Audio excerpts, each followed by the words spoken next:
Go take a hike. That saying, I think, is supposed to be somewhat unkind, but I'm on my way to go take a hike because I have so much great information and inspiration and education to let settle into my body.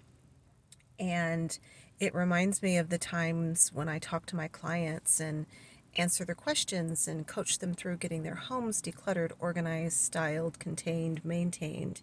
And I say, now I want you to get your favorite beverage and just reflect. Just let it absorb into your body and reflect upon what of that feels right for you at this time in your home, with your life, with your job, whatever you need help getting more organized. Think about all the questions that you asked and all the information that was shared and see what the next right best step is for you at this time, and then let's work together to make that happen.